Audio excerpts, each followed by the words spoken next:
Hello, everyone. Welcome back to the podcast. Hi, everyone. Today we have a great topic, a topic for real life. Yes, today we're talking about renting an apartment. Oh, I love this topic. I moved into a new apartment last year, so I have a lot of stories. Perfect. So if you want to rent an apartment one day, maybe in your country, maybe in an English-speaking country, this episode is for you.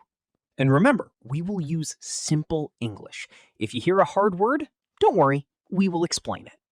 Okay, Mike, first question. Before you even look at apartments, what's the first thing you need? A budget. Right. A budget is the amount of money you can spend on rent every month. And a common rule is don't spend more than 30% of your income on rent. That's good advice. But rent isn't the only cost, right? Exactly. You also need to think about utilities. Wait, what are utilities?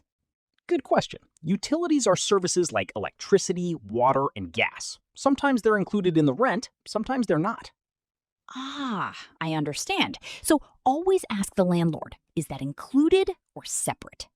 Exactly. A lot of people forget to ask this, and then they get a big surprise on their first bill.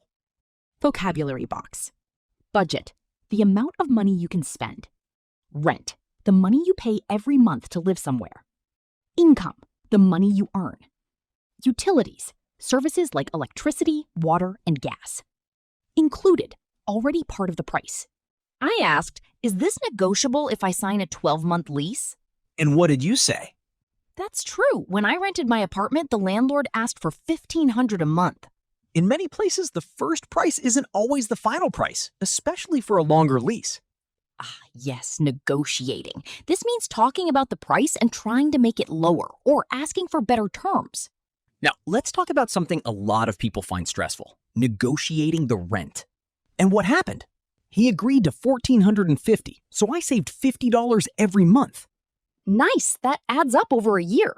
My advice, always be polite, but don't be afraid to ask. Great advice. You can also ask about the security deposit. Right, a security deposit is money you pay up front, which the landlord holds in case of damage. And it's usually refundable, meaning you get it back if you leave the apartment in good condition. Okay, so now imagine you agreed on the price. What's the last step? Signing the lease. Everyone's favorite, paperwork. Exactly.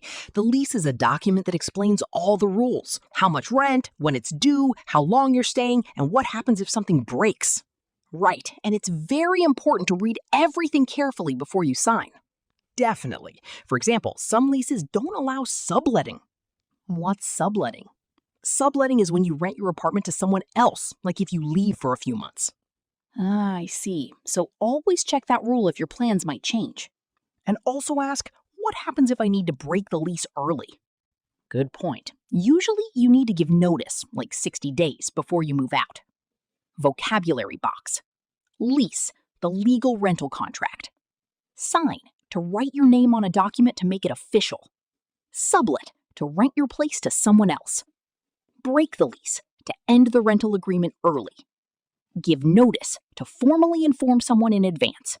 Now, let's talk about something that happens to everyone eventually, a problem with the apartment. Oh yes, last year my kitchen sink started leaking. What did you do? I called my landlord right away and reported the issue.